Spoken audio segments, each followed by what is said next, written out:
Bonsoir à tous, bienvenue sur France 3, ici Normandie. Nous sommes ravis avec Bénédicte Robin de vous proposer ce tout premier débat des municipales. Il y en aura jusqu'à 4, jusqu'au premier tour dimanche 15 mars. Bonsoir Bénédicte. Bonsoir Frédéric, bonsoir à toutes et à tous. Et avant Bolbec, Fécamp et Rouen, nous ouvrons ce soir donc le bal avec Évreux, la capitale de l'Eure, près de 50 000 habitants, ville très convoitée, puisque pas moins de 8 candidats sont prétendants au fauteuil de maire. Et 5 sont présents ce soir sur ce plateau pour cette heure que nous allons passer ensemble. Chacun va pouvoir défendre son projet pour la ville et ses habitants. Nous allons faire un tour de table pour les présentations par ordre alphabétique. Bonsoir Samuel Brigantino. Bonsoir. Vous avez 39 ans, vous êtes chef d'entreprise, une entreprise de pare-brise automobile. Vous êtes aussi le président du club de football d'Évreux. Vous vous lancez en politique avec cette campagne. Vous menez une liste sans étiquette mais classée divers droite, intitulée Évreux en mouvement. Tout à fait. Michel Champredon, bonsoir. Bonsoir. Un retour peut-être, puisque vous avez été maire d'Évreux de 2008 à 2014. Vous avez 61 ans, vous êtes actuellement manager de transition, c'est-à-dire que vous intervenez de manière ponctuelle dans des entreprises qui ont besoin d'un cadre dirigeant. Vous avez été au Parti Socialiste, puis au Parti Radical de Gauche, classé divers gauche. Désormais, vous menez la liste Rassemblés pour agir. Bonsoir Guy Lefranc. Bonsoir. Vous êtes le maire sortant, élu depuis 2014. Vous briguez un 3e mandat. Vous avez 62 ans. Médecin urgentiste de profession, vous avez été longtemps chez les Républicains. Désormais, vous êtes classé divers droite. Vous portez la liste unie pour Évreux. Eugénie Petitjean, bonsoir. Bonsoir. 50 ans, cadre dans une entreprise. 51 ans. Voilà, je me disais qu'il fallait qu'on vous redemande. Donc 51 ans depuis peu. Donc. De janvier. Cadre dans une entreprise du secteur médico-social, passé par le RPR et les Républicains. Vous êtes désormais au Rassemblement national depuis 2024. Votre liste est soutenue par l'Union des droites pour la République, le parti d'Éric Ciotti et Debout la France. Vous portez la liste Évreux Rassemblés. Bonsoir Gérard Siligini. Bonsoir. Vous avez 74 ans, retraité de l'éducation nationale. Vous étiez en retrait de la vie politique depuis 2020, mais on est venu vous chercher pour porter cette liste d'union de la gauche qui va des socialistes aux communistes en passant par les écologistes. Vous êtes donc à la tête d'Évreux en commun. Il y a aussi 3 listes candidates en plus pour cette élection dont vous voyez les représentants à l'écran. Nathalie Chartier pour la France Insoumise, Jean Messia pour Reconquête et Mélanie Perrot pour Lutte ouvrière. Pour ce débat, nous avons donc choisi 2 thèmes importants de vos programmes. La sécurité d'abord, et puis l'attractivité et le cadre de vie. Enfin, et pour conclure, vous aurez 1 minute chacun pour défendre une dernière idée phare qui vous tient à cœur. Voilà donc pour les grandes lignes de ce débat. Nous débutons par la sécurité. Avant de vous entendre les uns les autres, écoutons les Ébroïciens à qui nous avons tendu notre micro. C'est pas un souci majeur. Quand on sort dans la rue, on n'a pas l'impression qu'on va se faire agresser au moins de coin de rue. Bon, par contre, je pense que par rapport au deal, etc., à la drogue, c'est tout à fait un autre problème. Effectivement, il faut être vigilant, il faut faire quelque chose pour pas que ça s'installe. Mais enfin, il y a d'autres choses à faire dans la ville que nous mettre des caméras de surveillance partout et de la police municipale et la gendarmerie, etc., quoi. Non, là... Non, ça va un peu, mais pas trop, quoi. Moi, c'est vrai que je ne sors pas trop tard le soir, mais non, je me sens plutôt en sécurité. Personnellement, je me trouve très bien. Là où je vais, tout se passe bien, en ce qui me concerne. Et non, en plus, même côté la police, généralement, ils sont très gentils, ils sont à notre écoute. Non, il n'y a pas de problème. Si j'étais peut-être dans certains quartiers, je ferais peut-être plus attention. Puis je suis une vieille, excusez-moi le terme, mais je suis une vieille. Mais non, moi ici, j'ai jamais eu de problème, moi. Globalement, on est comme tout le monde, on est toujours un petit peu attentif quand même. Mais à Évreux, dans le quartier de Saint-Michel, on n'a pas de problème particulier. Je suis à pied, je me déplace toujours à pied et je rentre souvent chez moi de nuit. Donc effectivement, de nuit, la sécurité, c'est quand même quelque chose de très très important. Surtout quand on est une femme seule et qui fait nuit noire. Vous l'avez compris avec cette entrée en matière, nous parlons donc de la sécurité. Eugénie Petitjean, je me tourne vers vous. La sécurité, c'est votre priorité. Restaurer l'ordre et la tranquillité publique, dites-vous. À écouter ces habitants, on n'a pas vraiment l'impression qu'ils se sentent en insécurité ou que ce soit leur priorité. Effectivement, et d'ailleurs je m'étonne parce que vous disiez en avant-propos que vous aviez interrogé des gens dans tous les quartiers. Or, je constate que c'était essentiellement en centre-ville et à Saint-Michel, si j'ai bien reconnu à peu près les quartiers. On ne caste pas les gens. On ne caste pas. Cela dit, alors, moi, il se trouve que, vous l'avez dit, je suis cadre dans le privé et je m'occupe de la satisfaction client, et dans le cadre de mes missions, je fais des enquêtes de satisfaction. Donc, en octobre, j'ai distribué un questionnaire de satisfaction dans les 26 000 boîtes aux lettres de la ville et j'ai eu un petit peu plus de 400 retours. Et la sécurité est un problème, en tout cas, pour les personnes qui ont pris le temps de me répondre. Et un pour problème également, de quel ordre alors? Un problème à tous les niveaux, à la fois sur le sentiment d'insécurité, puisque beaucoup parlent de sentiment, mais au-delà du sentiment, on voit bien que, ne serait-ce que sur le parking du cinéma, on entend quand même beaucoup parler d'agressions régulièrement. Il y a également des quartiers dans lesquels on parle de drogue, même en centre-ville, puisque moi je vis en centre-ville et je peux vous certifier que je me sens plus en insécurité en centre-ville que dans bien d'autres quartiers d'Évreux. Et donc pour cela, oui. vos propositions. Et donc pour cela, nos propositions, c'est évidemment d'augmenter le nombre d'agents.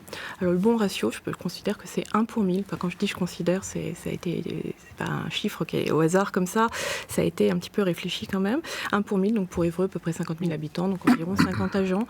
Seulement, il y en a 40. Vous avez alors non, il n'y en a pas 40. Ce matin, j'avais un retour de la police qui me disait 22. Alors ça augmente, parce qu'on était à 17 il y a une semaine. Sur le site internet de la ville d'Évreux, Guy Lefranc, vous êtes le maire, donc vous avez normalement des chiffres qui sont à jour. Sur le site internet de la ville d'Évreux, il est indiqué qu'il y a 25 agents de police municipale à Évreux. Effectivement, vous dites également qu'il y en a 40 quand on vous écoute. Voilà, est-ce qu'on peut... c'est quoi le vrai chiffre? C'est 22, clairement. Oui, c'est ça, c'est 22 sur ce plateau. Il y a combien de policiers aujourd'hui municipaux à Évreux? Nous avons 40 agents de police municipale et SVP sur Évreux aujourd'hui. ASVP en plus. Moi, je parle d'agents. Oui. Agents de la voie publique, les ASVP. Oui. Qu'est-ce qu'on peut faire de mieux en matière de sécurité? Là, c'est votre bilan qui est pointé du doigt, Guy Lefranc. Est-ce que ça passe que par des effectifs et un nombre de caméras en plus? Monsieur Lefranc. Ça passe par beaucoup plus de choses que simplement augmenter le nombre de policiers municipaux. Ça passe, je rappelle que lorsque nous sommes arrivés en 2014, il y avait 10 policiers municipaux qui arrêtaient de travailler à 16h30. Aujourd'hui, donc, ils sont 40. Ils travaillent jusqu'à 1h du matin. L'objectif, c'est d'en avoir encore 5 ou 6 de plus de manière à pouvoir travailler H24 le vendredi soir et le samedi soir, en accompagnement de la police nationale. Je rappelle quand même que la sécurité, c'est censé être une compétence de la police nationale et qu'aujourd'hui, tous les maires de France sont amenés à assurer cette sécurité. Il y avait 12 caméras, dont 3 ne fonctionnaient pas en 2014. Il y en a aujourd'hui 117, très exactement. Mais au-delà de la sécurité et de la répression, il y a aussi la médiation. Nous avons aujourd'hui 6 postes de médiateurs qui n'existaient pas lorsque nous sommes arrivés. Ce sont des médiateurs qui permettent d'éviter que des conflits ne dégénèrent. Mais je crois qu'il ne faut surtout pas oublier non plus, quand on parle de sécurité, la prévention. On en parle finalement très très peu. C'est le rôle de la police municipale, des médiateurs, de faire de la prévention. Non, bien sûr que non. Mais ça rentre dans le cadre de la sécurité. Soit la police municipale a pour rôle de réprimer des crimes ou des délits.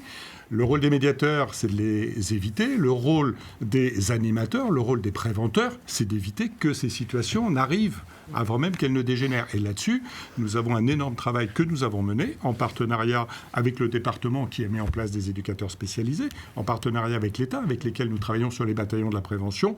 Nous avons un service jeunesse qui travaille énormément. Nous avons mis en place des chantiers jeunes, des camps d'accompagnement pour les jeunes, etc. Donc il ne faut pas oublier... Le volet prévention, le volet prévention, il est très important. Il n'y a pas que la... D'ailleurs, M. Brigantino, de médiateurs, vous parlez de... Alors, si on reprend des chiffres, vous proposez 100 agents de police municipale, presque le double de ce que Mme Petitjean propose. Ça fait peut-être beaucoup d'agents, mais parmi ces agents, vous parlez de médiateurs. Donc, il y aurait un peu de...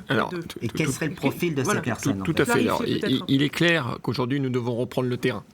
Sur les 3 dernières années, nous avons une augmentation des faits de coups et blessures de plus de 30%. Et ça, c'est l'État. Sur la ville d'Évreux. Sur la ville d'Évreux. Et ça, c'est l'État qui nous le dit.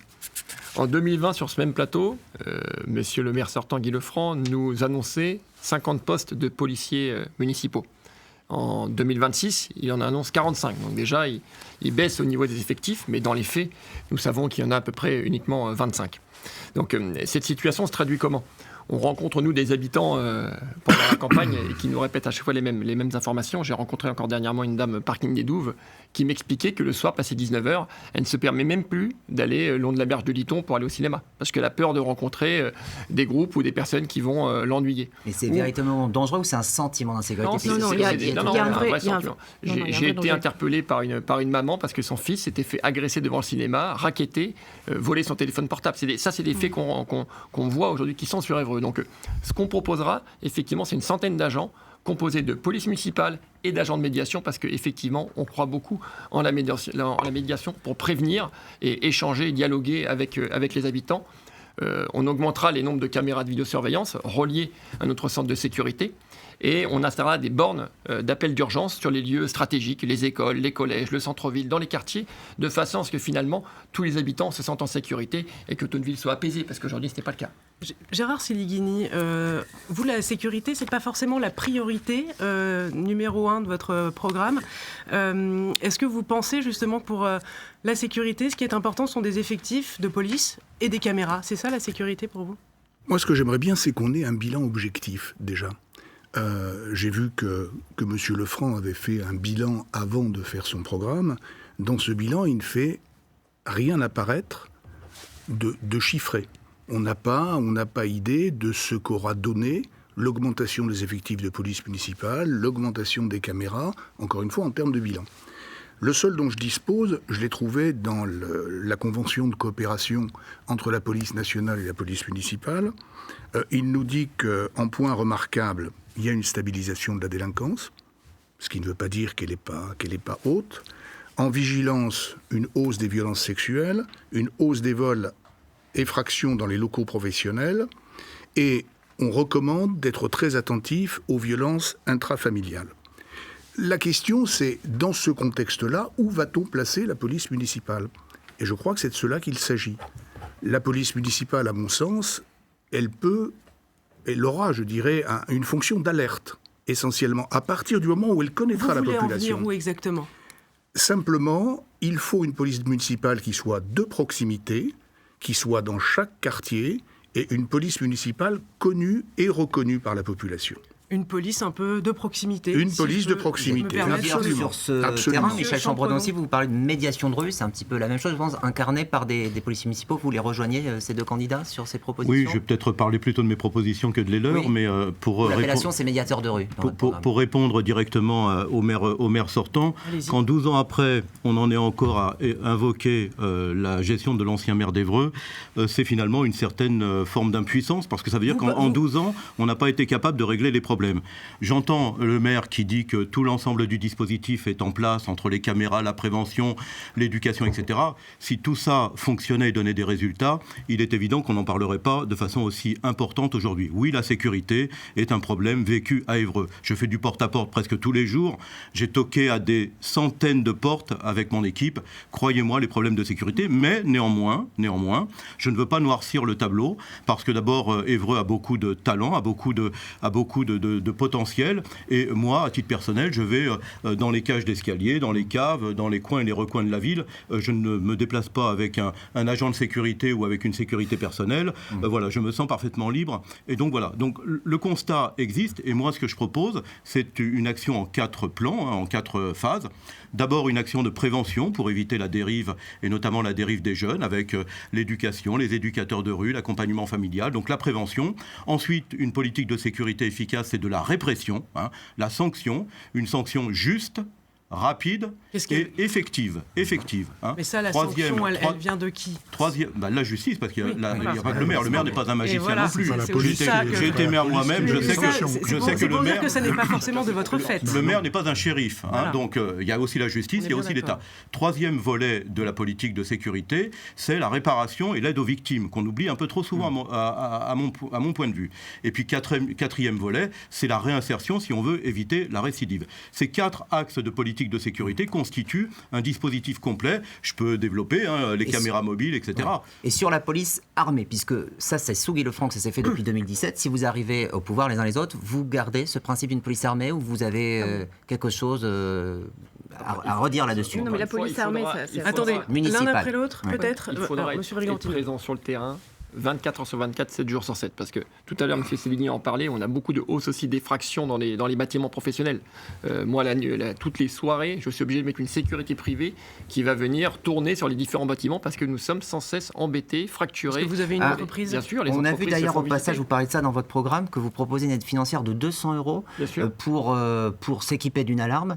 Alors moi, ça m'a intrigué parce que du coup, par rapport au sentiment d'insécurité, est-ce que ça ne va pas pousser des gens à se dire tiens, je vais prendre une alarme alors que finalement... encore une fois, c'est pour permettre de protéger parce que les biens et les personnes, c'est très important et on rencontre vraiment ce sentiment d'insécurité. Et vraiment, j'incite, il faut être capable de le faire 24 heures sur 24, 7 jours sur 7 parce que les délits, ils ne se passent pas entre 9h et 19h en fait, ils se passent à n'importe quel moment. Et la police armée, donc vous, M. Sévigny, c'est pas un problème si vous reveniez aux manettes ?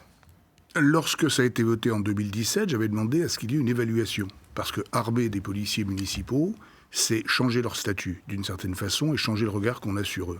Cette évaluation, elle n'a pas été faite. Je crois qu'on commencera par ça. L'évaluation, elle est très simple. Il n'y a jamais eu un seul coup de feu de tiré par la police municipale, parce que la police municipale, avant d'être armée, elle subit des tests psychologiques. Il y a ensuite une formation aux armes. Et je pense qu'aujourd'hui, tout le monde s'accorde à reconnaître que les policiers municipaux gèrent avec beaucoup de prévention le travail sur les armes. Si on revient sur le financement à du privé par la collectivité des alarmes, j'avoue que je ne sais pas trop sur quelles compétences on s'appuie. Là, je ne connais pas très bien merci de ne pas me couper. Décidément, vous nous coupez toujours. Attendez, M. Brigantine. C'est quand même important aussi parce qu'on promet, etc. Mais il y a quand même un règlement. Il y a quand même des choses légales. Et on ne peut pas donner de l'argent comme ça au privé sur de l'argent public. C'est juste totalement illégal. Et je suis heureux de voir d'ailleurs que... Est-ce qu'on peut laisser M. Brigantino vous répondre, peut-être ? Se targue toujours de partir dans la technique. Mais encore une fois, il y a un vrai problème de sécurité. Il y a, monsieur Lefranc, le constat, on l'a compris, le constat. Comment on le fait, en fait, effectivement ? Nous subventionnerons effectivement des habitants pour les aider avec une limite de personnes, pour les aider à se sécuriser et s'équiper d'alarmes. Mais encore une fois, nous remettrons beaucoup de personnes sur le terrain, parce que c'est sur le terrain qu'on va gagner ce combat. Et aujourd'hui, le terrain a été totalement abandonné. Encore une fois, baladez-vous dans le centre-ville le soir, vous comprendrez le problème. J'avais hier encore une campagne de commerçants. Tous les commerçants s'en plaignent. Le soir, quand ils ferment leur boutique à 19h, ils se feront accompagner pour la plupart. Donc il y a bien un sentiment d'insécurité à Évreux. Alors, si on prend les chiffres de la délinquance dans l'Eure, par exemple, dans le département de l'Eure, la délinquance dans l'Eure, selon les chiffres de la préfecture, est bien inférieure à la moyenne nationale. Et on est plutôt en équivalent au département de l'Orne. Les atteintes aux biens sont en diminution, les cambriolages en baisse, les vols liés aux véhicules à moteur également. On n'a pas non plus des chiffres qui sont catastrophiques dans notre département. Et Évreux n'est pas épargné. Enfin, je veux dire, par aussi tous les soirs, une délinquance qui n'est pas non plus aussi criante que ce que vous semblez dire. Tous les soirs. Monsieur Brigantine, moi, je vois énormément de dealers. Il y a un vrai problème de drogue dans la ville. Vous vous promenez dans la ville. Je vous invite à venir un soir sur les bords de Lyton. Ça sent le cannabis absolument partout. Vous pouvez, je pense, prendre des risques avec le tabagisme passif. Vous arrivez chez vous, je pense que c'est où vous avez la tête qui tourne. C'est effroyable. Vous voyez les points de deal. La police passe devant, ne bouge pas. Et ça, je ne peux pas l'accepter. Moi, j'ai dans mon équipe plusieurs policiers. Municipale, est-ce que a les moyens d'agir ? Est-ce que ce n'est pas du ressort de la police nationale également ? C'est du ressort Alors, techniquement, c'est du ressort de la police nationale. Pour autant, ce n'est pas parce que l'État est défaillant que la municipalité ne doit rien faire. Dans certaines communes, vous avez des brigades anti-stup municipales qui fonctionnent très bien. Les points de deal, ça se casse par le harcèlement. Si vous harcelez les dealers... Par la présence, vous voulez dire. Par la présence, oui, du harcèlement. Prenez ça comme vous voulez, mais enfin, on s'entend que on s'entend sur le mot, bien sûr, et c'est une façon effectivement de reporter. Alors je ne dis pas qu'on va régler le problème de la délinquance à Évreux, ni même en France, c'est pas l'objectif. En tout cas, moi, si je suis élue, c'est pour défendre les Ébroïciens et évidemment pour déporter cette délinquance en dehors de la ville. Encore la semaine dernière, les pompiers se sont fait attaquer dans le quartier de la Madeleine. Vous avez des pétards tous les soirs, les habitants s'en plaignent. Je dirais ça, encore une fois, c'est un constat qu'on fait au quotidien. Donc il y a besoin de changement. Michel Chambrandon, oui. Oui, j'étais un peu surpris de lire dans le programme de M. Sévigny, en fait, le thème de la sécurité, mais uniquement abordé sous l'angle de la sécurité routière. Et le thème de la sécurité arrive en 14e position, en 14e page d'ailleurs. Je trouve que c'est pas une façon tout à fait pertinente de le faire, parce que quand les partis refusent d'aborder sereinement ce genre de sujet, eh bien je crois qu'on laisse l'extrême droite conquérir le terrain et que lutter contre l'extrême droite, c'est aborder franchement et pour être efficace, franchement, les problèmes de la société et ne pas avoir peur d'un certain nombre de mots comme celui de la sécurité. Monsieur Seguini, je crains, Monsieur Champroudhon, que vous n'ayez pas lu mon programme, ou très mal, en tout cas. On regarde et on parle bien des compétences du maire. On parle bien de la police municipale. Et on parle bien de tranquillité publique, puisque je vous rappelle, Monsieur Champroudhon, vous qui avez été maire, que c'est cela, la compétence de la police municipale. Moi, je ne nie pas, loin de là, les problèmes de drogue qu'il peut y avoir. Je pense que sur l'ensemble de la ville, exception faite d'un certain nombre de points particuliers, sur l'ensemble de la ville, on l'a entendu tout à l'heure, le sentiment d'insécurité, il existe beaucoup moins qu'on ne veut bien le dire, et beaucoup moins que ce que les candidats mettent en première page de leur programme. Mais pourquoi vous en êtes en parlé les uns les autres? Parce que c'est un sujet national et qu'il fallait du coup, c'était bien vu d'en parler également. C'est une demande des Hébroïciens. Moi, je rencontre des gens enfin, on le disait, on est beaucoup sur le terrain. Alors, je ne sais pas où vous avez trouvé ces personnes. Et je ne dis pas qu'on les prend dans la rue quand on est près d'Évreux, tout simplement. Mais on a parlé aussi avec nos collègues d'Évreux qui ne sentent pas cette insécurité à Évreux. Mais écoutez, je suis ravie pour eux s'ils ne se sentent pas en insécurité. Ce n'est pas le cas des Hébroïciens que nous rencontrons. Alors écoutez, il est bientôt 18h40. On a fait un petit tour là de la sécurité. On va passer à notre second thème, l'attractivité de la ville et son cadre de vie. Là encore, avant de vous entendre, écoutons quelques habitants et leurs attentes en la matière. C'est fleuri, c'est beau, c'est agréable. Enfin, je m'y sens bien en tout cas. Le problème, c'est les commerces. Il n'y en a pas assez. Ils ferment tout là. C'est le centre-ville qui se désertifie au profit des alentours d'Évreux. Les magasins qui ferment, on trouve de moins en moins de choses en ville. Tout est centralisé à la Madeleine, alors pour y aller, c'est pas pratique. À part la voiture, il n'y a pas de bus qui vont directement à la Madeleine. Il manque de commerce, ça donnerait un peu de travail par rapport à d'autres, quoi. Parce qu'il y a des gens, là, ils sont le long du mur, là, toute la journée, qui ne trouvent pas de travail. Il faut les aider, les jeunes. Il faut leur trouver des solutions, leur proposer des choses, des centres de loisirs, des sorties. Tous les budgets, maintenant, au niveau de la mairie, sont sucrés au niveau de ça, social, voilà. Plus d'activités, plus d'événements. Je suis à Évreux depuis le lycée. Et c'est vrai qu'en franchement, à la fin de seconde, j'avais déjà fait le tour, quoi. Il n'y a pas de café le soir, qu'on peut aller manger au restaurant, faire une soirée et tout. Malheureusement, c'est une ville morte. Guy Lefranc, je me tourne vers vous. Vous êtes le maire sortant. Évreux, c'est une ville morte. Que répondez-vous à cet habitant ? Évreux n'est pas une ville morte, bien évidemment, mais Évreux, effectivement, le soir, a du mal à vivre aujourd'hui. C'est pour cela que nous avons ramené 1000 étudiants dans le centre-ville, 700 infirmières, 300 avec le SCCI, parce que nous avons besoin... SCCI, c'est l'école supérieure de la CCI, de la Chambre de commerce. Donc nous avons 1000 étudiants de plus. Nous devons ramener des habitants dans le centre-ville d'Évreux. C'est le travail que nous menons actuellement, puisqu'il y a 650 logements vacants aujourd'hui dans le centre-ville d'Évreux, qui ne sont pas loués, qui ne sont pas louables. C'est le travail que nous menons avec la région, notamment grâce à Hervé Morin, qui a impulsé tout un travail de remise en état de logements vacants.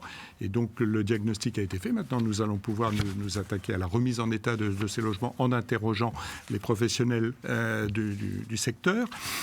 Le centre-ville, effectivement, est en difficulté, comme tous les centres-villes de France. Nous sommes aujourd'hui... Comme tous les centres-villes de France, pardon, Guy Lefranc, on a envie de vous dire, excusez-moi, c'est un peu facile. Non, rien n'est facile, malheureusement. Aujourd'hui, les difficultés du commerce en France, ils sont connus. Nous sommes dans la moyenne des villes Action Cœur de Ville, à 15% de taux de vacances. Ce taux de vacances, il est important parce que les gens viennent peu acheter en centre-ville.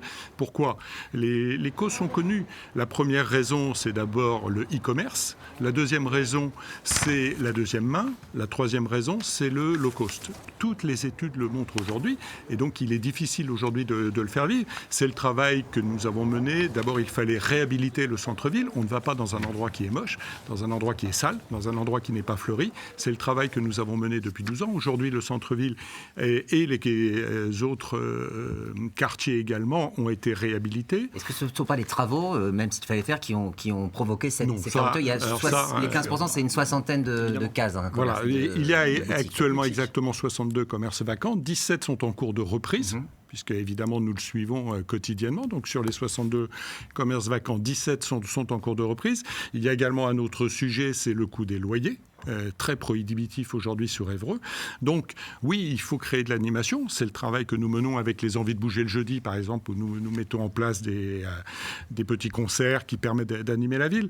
Mais aujourd'hui, ça va bien au-delà de ça. Il faudra lancer des assises du commerce, évidemment, sur le centre-ville. Mais aujourd'hui, j'aimerais que tout aille bien partout ailleurs en France et qu'il n'y ait qu'à Évreux que ça pose problème. Malheureusement, nous sommes aujourd'hui dans la moyenne nationale. Monsieur Brigantino, vous réagissez, vous trépignez sur votre siège. C'est qu'en fait, l'attractivité d'Évreux, c'est le parent pauvre du bilan d'Île-de-France, tout simplement. Et le centre-ville en est un exemple. Quand vous parlez effectivement peut-être des travaux, il aurait fallu avoir beaucoup plus de dialogue avec nos commerçants de centre-ville. Et vous n'avez même pas d'élus au commercial d'Évreux. Ils étaient nécessaires, ces travaux. Ils étaient nécessaires, mais nous avions eu des dons, des fonds de MacArthur qui nous avaient été donnés. Il aurait fallu centre commercial de Douai. Il aurait fallu les utiliser à bon escient, de façon à ce que ces travaux se passent peut-être différemment. Mais encore une fois, vous avez des commerçants qui se sont retrouvés du jour au lendemain avec leurs pas de porte fermées, qui n'ont pas pu avoir leur activité, qui ont dû fermer. Et vous, qui êtes chef d'entreprise, qu'est-ce que vous feriez pour que vous avez des clés pour que ces commerces ne ferment pas? Déjà, encore une fois, il va falloir renouer le dialogue, mais nous créerons une marque qui s'appellera Cœur de Ville Évreux, et nous créerons une structure commerciale de façon à développer, au même titre qu'une zone commerciale développe sa zone. Donc il faut aller chercher les marques, faire venir des indépendants, et encore une fois, rendre attractif, communiquer. C'est un travail de commerce pour faire venir les indépendants. Beaucoup d'indépendants, nous croyons beaucoup à l'indépendance dans les centres-villes, plus que sur les zones commerciales. Cherchez les marques, on a vu quelque chose dans votre programme Génie Petitjean qui nous intriguait. Vous iriez en personne négocier à Paris avec des grandes enseignes pour qu'elles viennent à Évreux. Contrairement à M. Brigantino, c'est plus les grandes enseignes. Oui, tout à fait. Moi, je voudrais faire venir les grandes enseignes plutôt moteurs. Écoutez, je pense que en tant que maire, c'est un sujet que je porterai moi-même. Et l'idée, c'est d'aller effectivement rencontrer directement ces enseignes pour les faire venir. Il y a des enseignes qui sont un peu spécialisées dans les centres-villes et qui sont très, très attractives, qui font venir des gens bien au-delà de la ville. Ces enseignes-là, il faut aller les chercher, bien sûr. C'est une question d'engagement. Moi, j'y mettrai toute ma volonté. Et je ne peux pas laisser dire Monsieur Lefranc dire que c'est comme ça partout, parce qu'en l'occurrence, j'ai quand même un peu étudié d'autres villes de taille à peu près similaire à Évreux, avec des grosses zones commerciales également, et pour autant avec des centres-villes qui fonctionnent. Par ailleurs, la zone commerciale c'est la zone commerciale qui est un problème ? La zone commerciale n'est pas nécessairement un problème, tout dépend de comment. Quelle zone commerciale d'ailleurs? Non, mais tout dépend de tout. Village des marques de Douai, Non, pas Douai. Non, pas Douai. Moi, je parle de la zone Carrefour, qui s'est quand même énormément étendue sous les mandats de Guy Lefranc. Il faut une stratégie commerciale pour notre centre-ville, au même titre qu'il y a une stratégie commerciale pour développer une zone commerciale. Mais il n'y a pas de stratégie aujourd'hui, c'est là tout le débat. Et alors, vous parliez des grandes enseignes. Vous allez peut-être vous rejoindre avec Michel Champredon, parce que moi, je disais dans votre programme, vous aviez la nostalgie des enseignes comme la Fnac et Monoprix. Donc, si vous reveniez aux manettes, vous iriez les chercher. Enfin, Monoprix qui n'est pas resté longtemps, il n'y avait personne dans la boutique, je précise. Mais Monoprix n'avait pas ouvert puisque M. Lefranc avait refusé la... Monoprix a ouvert. Monoprix a ouvert. J'y suis allé moi-même faire des courses. En tout état de cause. En tout cas, il n'y a plus Monoprix. Il n'y a plus Monoprix. Et il n'y avait personne à chaque fois que j'y suis allé. J'espère que c'est décompté de mon temps de parole. En tout état de cause, sur la question de l'attractivité, il ne faut pas prendre l'attractivité par le petit bout de la lorgnette, en parlant de problèmes de proximité, etc. C'est encore d'autres sujets. L'attractivité, c'est vraiment une stratégie globale. Un chiffre quand même, M. Lefranc reconnaissait que le centre-ville est moribond. Moi, je ne sortirai qu'un chiffre. La ville d'Évreux a perdu 6 000 habitants en 10 ans. 6 000 habitants en 10 ans, on est passé sous la barre des 50 000 habitants. Ça n'est pas seulement une statistique, c'est une alerte. Ça veut dire que les jeunes partent après le bac, les jeunes couples qui veulent acheter quittent la ville d'Évreux parce que la taxe foncière est trop importante et le prix du mètre carré également. Et donc on a une évaporation de population qui pénalise beaucoup la ville. Une stratégie d'attractivité pour Évreux, moi l'objectif que je me fixe avec la liste Rassemblée pour agir, c'est d'ici 10 ans de pousser Évreux à 60 000 habitants en Normandie. Parce que Évreux le peut. On doit faire d'Évreux une capitale à caractère régional en Normandie, au même titre que Rouen, Caen ou Le Havre, afin qu'on puisse être une véritable locomotive de développement. Aujourd'hui, les territoires sont en concurrence. Évreux est en concurrence avec Vernon, où il y a le Premier ministre. Évreux est en concurrence avec le bassin économique de Louviers-Val-de-Reuil, qui fonctionne plutôt bien. Et donc, à un moment donné, Évreux ne doit pas seulement regarder les autres réussir. On doit être au rendez-vous du développement économique. Et alors sur les questions du développement économique, il faut réindustrialiser Évreux, réduire sensiblement le foncier destiné aux surfaces commerciales pour consacrer davantage ce foncier à la réindustrialisation d'Évreux. Il faut investir également dans la culture. Monsieur Lefranc a tué deux festivals de musique à Évreux. Les centres commerciaux, vous, c'est plutôt... Mais il y a trop de commerces trop de sur Évreux. On est... Trop de commerces. Trop de commerces de centre-ville, trop de grandes surfaces. Non mais trop de grandes surfaces commerciales. Pour que les gens comprennent bien. La zone du Long-Buisson, je l'avais bloquée pendant que j'étais maire. Oui. J'avais refusé toutes les demandes d'autorisation des cabinets d'avocats ou des médecins qui voulaient quitter le centre-ville pour y aller. Et une fois qu'il y a eu le changement, eh bien, c'est reparti de plus belle. Oui, monsieur Silighini, vous, sur cette histoire des commerces en centre-ville, vous voulez préempter des locaux commerciaux pour ouvrir des boutiques. Donc ça fonctionnerait comment ? Oui, mais je voudrais d'abord commencer par réagir sur ce que dit monsieur Lefranc. Bon, c'est d'accord, le centre-ville, il se désertifie parce qu'il y a l'e-commerce, il y a l'e-administration, on peut dire encore plein de choses, comme dans toutes les villes moyennes, sauf que la désertification du centre-ville, c'est aussi le produit de décisions politiques. On a commencé par enlever l'hôpital, sans anticiper sur ce que l'on ferait de Saint-Louis. On a ensuite créé une zone franche. Tout ça, c'était de votre temps. C'était à l'époque où M. Debré était maire et où vous étiez son adjoint. On a créé une zone franche. Cette zone franche, elle a attiré les professions libérales, particulièrement d'ailleurs les professions médicales, et on a encore contribué à désertifier. La zone Carrefour, donc le Long-Buisson qui s'est fortement développé, devient un véritable cœur commercial pour l'ensemble de l'agglomération. On voit bien qu'on a retiré toutes les raisons que pouvaient avoir les gens d'aller au centre-ville. Et que feriez-vous pour remédier à ce problème? Deux choses, au moins deux choses. La première chose, c'est trois choses. Arrêter les extensions. Ça, c'est un premier point qui me paraît absolument nécessaire. Repeupler, et là-dessus, c'est peut-être le seul point sur lequel je serai d'accord avec vous, repeupler le centre-ville. En utilisant, en rendant et en remettant sur le marché locatif les logements qui sont vacants au centre-ville. Donc ça suppose des aides qui ont déjà commencé, mais dont je vois que la consommation de crédit ne bouge pas beaucoup. Effectivement, préempter des locaux commerciaux, c'est-à-dire les racheter, on ne peut pas les racheter définitivement. Il faut bien évidemment les remettre ensuite à disposition d'autres commerces ou d'artisanat. Donc les racheter et les remettre à disposition, après, avec des loyers peut-être un petit peu moins importants que ce que l'on a aujourd'hui. C'est-à-dire jouer sur le prix moyen des loyers. Si vous me permettez, une dernière chose, il faut redonner des raisons d'aller au centre-ville, et le pari que nous faisons à Évreux en commun, c'est le pari de la culture. Le pari de la culture, c'est-à-dire développer fortement l'impact des équipements culturels que l'on a, et y ajouter, mettre en synergie ce qu'on appelle l'éducation populaire, en déplaçant la MJC qu'il faudra de toute façon à un moment déplacer, en plein cœur de ville. Donc là, ce pari culturel peut redonner des raisons d'aller au centre-ville, parce que je ne crois pas en un retour des commerces et des grandes enseignes qui aujourd'hui sont installés au Long-Buisson. Mais comment on fait en fait? Parce qu'une ville, elle est multiple, il y a le centre-ville, il y a les quartiers. Comment on fait pour trouver un juste équilibre en fait? Déjà, on a des problèmes de stationnement. Il ne faut pas se leurrer. Il est difficile de circuler en centre-ville et il est encore plus difficile de s'y garer.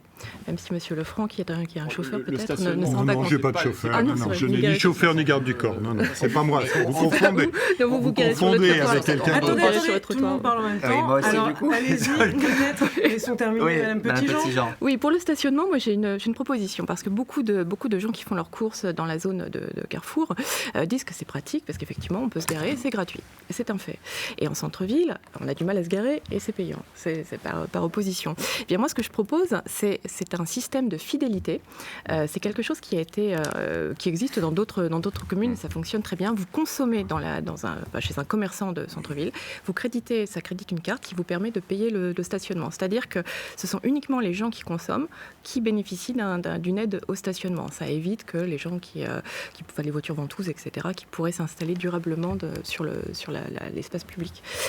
Ça fonctionne. Alors, vous avez les uns les autres des propositions là-dessus. Vous, Monsieur Brigantino, par exemple, vous parlez de 2 heures de stationnement gratuit, mais pour le coup, ça se fait déjà sur le temps du midi, si je ne m'abuse. Donc vous, ce serait comment à la carte? Enfin, comment ça fonctionnerait ces 2 heures? Moi, l'attractivité, je la vois d'un point de vue général, parce qu'effectivement, on a une problématique de commerce centre-ville, mais on a surtout une problématique d'entreprise qui ne s'implantent plus sur Évreux. Mais sur cette question concrète, pour des points concrets, les 2 heures de stationnement, là, ça c'est du concret, ça se passe comment? Le stationnement, nous proposerons effectivement 2 heures gratuites tout le temps, de façon à ce que les habitants qui ont besoin de venir en centre-ville puissent s'y garer, et effectivement je pense qu'on peut se garer pour l'instant à Évreux vu qu'il n'y a pas de commerce, et revoir les flux de circulation. Alors c'est très marrant parce qu'on l'a soulevé à plusieurs reprises, le boulevard Maréchal Joffre aujourd'hui qui était dans le mauvais sens va être modifié, alors que ça fait des mois et des mois que tout le monde milite sur ce sujet-là, et Guy Lefranc est en train de faire le changement avant les élections, mais il faudra apporter d'autres solutions sur le territoire. Mais encore une fois, l'attractivité, c'est aussi faire venir des entreprises. Vous avez Hermès aujourd'hui qui va venir s'implanter aux Andelys, ça fait 3 fois qu'on le coche à Évreux,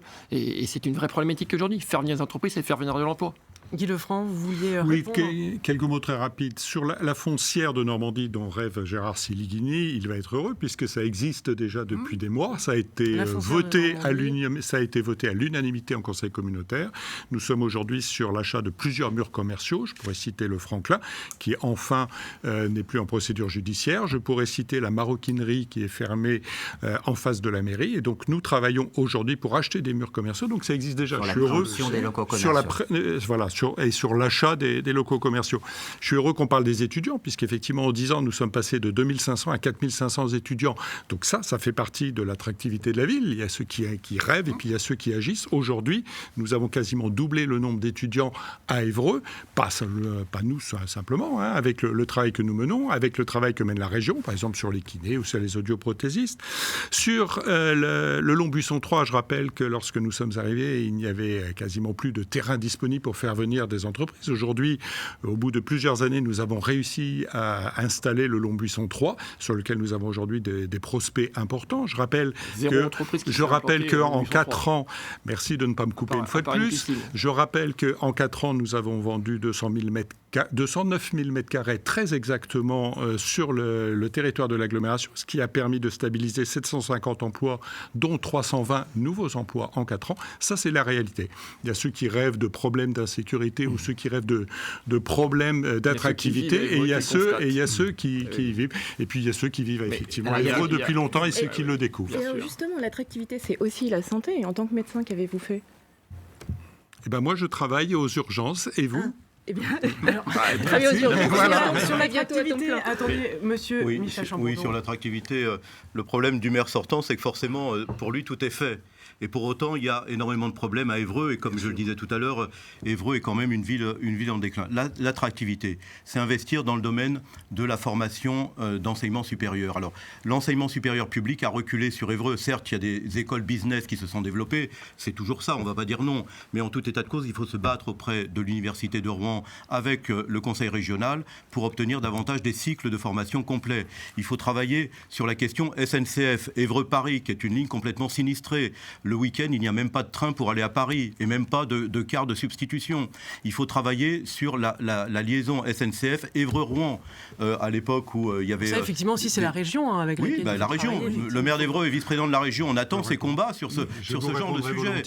Il faut travailler également pour faire d'Évreux une ville de la transition écologique, parce que c'est l'avenir de toute façon. Évreux sur les trains, alors, c'est un poumon vert. Qu'est-ce que vous pouvez faire, effectivement? Il faut également travailler sur la question de la culture. Je parlais tout à l'heure des 2 festivals que M. Lefranc a abandonnés, dont le festival rock en premier, puis la gestion catastrophique du festival actuel.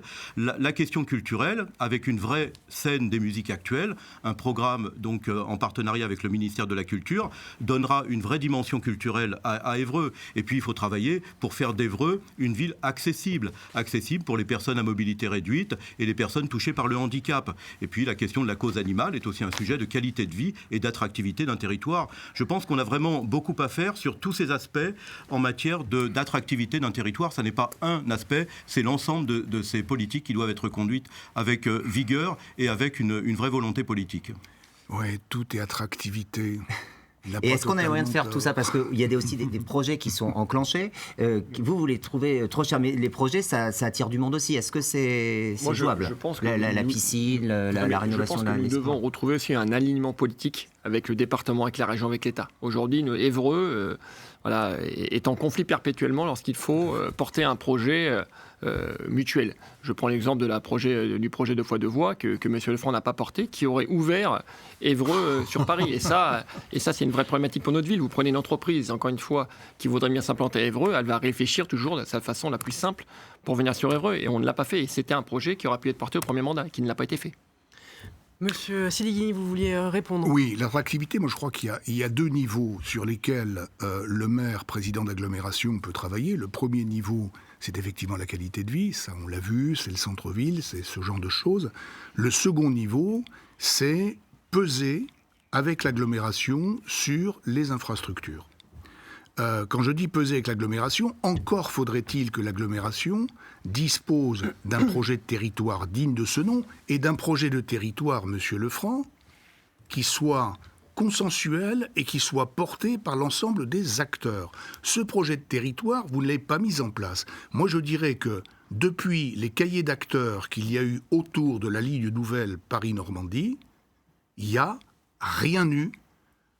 Et je considère que le politique, en l'occurrence, n'a pas fait son travail de fédération des forces vives de son territoire. Et je crois que vous vous êtes isolés. Et en vous isolant, vous avez isolé Évreux. Notre problème, il est là, aujourd'hui. Je reviens vers vous, Eugénie Petitjean. Tout à l'heure, Monsieur Champredon a évoqué un peu la culture. On entendait aussi dans le micro-trottoir ces jeunes qui disaient, il n'y a pas trop d'événements. Est-ce que la culture, ça fait partie de l'attractivité d'une ville et sur laquelle il faudrait peut-être accentuer les efforts? Accentuer les efforts, je ne sais pas. En tout cas... On parlait du festival rock, c'est quelque chose qui pourrait peut-être Rockin-Évreux, qui était effectivement un fiasco. En grande difficulté. En grande difficulté. Quelle que soit l'équipe, la future équipe municipale, je pense qu'elle devra éponger cette dette de quasiment 1 million. Et il faut le faire renaître? Il faut le faire renaître, je ne sais pas. Très sincèrement, je ne sais pas. Il faut passer à autre chose. Je ne veux pas m'avancer sur quelque chose comme ça sans savoir. Je pense que la réponse est non.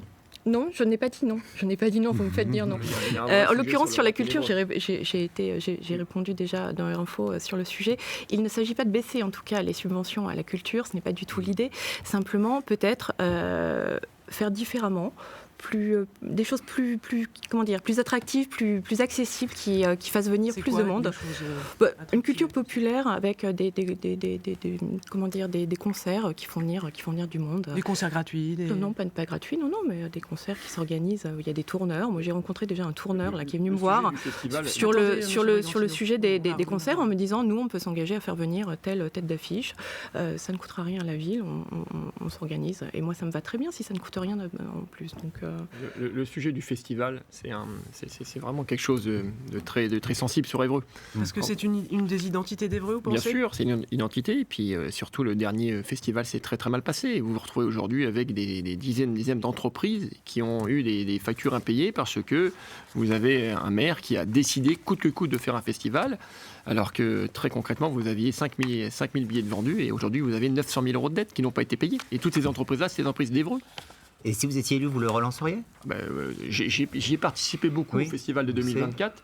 J'ai d'ailleurs fait la seule édition positive de toutes les éditions, donc j'ai l'explication à cela. Mais j'ai déjà baissé moi d'1 million d'euros à l'époque le festival pour le rendre beaucoup plus, je veux dire, sain financièrement. Mais il faudra faire un festival populaire, adapté à tout le monde, où les jeunes peuvent venir. Mais il n'y a pas que ça. Aujourd'hui, à 50 ou 60 euros la place, les jeunes ne peuvent pas y venir. Quand vous êtes un groupe de 4 personnes, c'est pas gérable. Il faut faire un festival populaire. Toute l'année, nous ferons des concerts dans les salles d'Évreux pour sélectionner les artistes. Et en fin d'année, un grand festival populaire adapté à la population. Guy Lefranc, vous avez été mis en cause par M. Brigantino. Peut-être que vous voudriez répondre. J'ai l'habitude, mais c'est pas grave. Mais rapidement. Très, très rapidement. Sur la culture, d'abord, sur le Rockin-Évreux, je rappelle que c'est entre les mains de la justice. Donc, je ne commenterai pas ce qui est entre les mains de la justice. Je rappelle simplement que M. Brigantino, après faire ensuite une volte-face, a proposé de supprimer le budget de la culture. Certains semblent ignorer que la programmation culturelle, notamment dans le cadre d'une salle des musiques actuelles, ou dans le cadre d'une scène nationale est légalement gérée par le directeur ou la directrice de l'EPCC et que le maire n'a pas le droit légalement de le faire. Les tourneurs existent déjà. Juste, si je peux me permettre de revenir... Oui, ça s'appelle le PCC du Tangram, mais voilà, mais vous ne maîtrisez pas encore tout, mais ça viendra. Ça viendra quand vous serez dans l'opposition. Sur la SNCF, rappelez simplement qu'effectivement, c'est une compétence de la région et que le travail a été mené, puisque désormais, ce ne sera plus dans 2 ans la SNCF, mais la RATP qui gérera l'étoile de Caen et l'étoile de Rouen, que pour 3 fois moins cher... L'étoile de Caen, c'est fait, mais me semble-t-il alors, que l'étoile la de Rouen, décision n'est pas encore prise. C'est en cours sur l'étoile de Rouen. Sur l'étoile de Caen, il y aura 50% de trains en plus, ce qui va permettre d'avoir beaucoup plus de liaisons vers Paris et également de mettre en place, non pas les délires de certains, de recréer une ligne directe Évreux-Louviers-Rouen, mais de passer par Cerquigny parce qu'il y aura 50% de trains en plus. On aurait voulu vous parler des bus aussi, parce que là on parle de train, mais voilà, vous avez les uns et les autres des propositions pour de la gratuité ou des horaires, etc. Oui, c'est que nous qui avons des propositions pour la gratuité des bus. Vous, c'est la gratuité. Pas les uns et les autres. 3,8 millions d'euros. 3,8 millions d'euros. Gratuit pour les étudiants, vous dites, M. Brigantino. Et puis, M. Siliguini, là, c'est juste pour les projets à long terme. Handicapés avec la mention invalidité, ce qui est quand même assez... Et pour ça, il ne faudra pas leur couper des budgets à l'agglo, parce qu'en ce moment, malheureusement, Transurbain a eu des budgets coupés à l'agglo. Avec un rapport sévère de la Chambre régionale des comptes. Je voulais revenir un instant sur le ROC, en disant qu'il faut très rapidement des manifestations culturelles fortes. Le ROC, on peut le remettre en place à condition de réussir à le réenraciner, parce que, Monsieur Lefranc, vous l'avez déraciné. Bon, c'est tout un débat, on ne mettra pas d'accord sur le ROC ce soir, hein. Il est 19h déjà. Il est presque 19h, il est même 19h. Alors nous arrivons au terme de ce débat, mais avant de se dire au revoir, vous avez, comme annoncé, une dernière minute chacun pour convaincre, une idée majeure, une priorité absolue. Vous avez carte blanche. Et cette fois-ci, nous allons procéder par ordre alphabétique inversé. Ce qui veut dire que c'est à vous, Gérard Siliguini. Vous avez 1 minute. Alors l'idée générale, c'est que dans un contexte international très difficile, un contexte national incertain, la commune doit être le repère. Réellement, le repère, c'est chez nous. Ça doit être solide et rassurant. Avec Évreux en commun, nous allons travailler à toutes ces questions de cadre de vie pour faire une ville rassurante. Au sein de l'agglomération, nous travaillerons à en faire une ville qui se projette dans l'avenir. Elle en a vraiment besoin. Et nous ferons ça en concertation, dans l'union, plutôt que dans les querelles.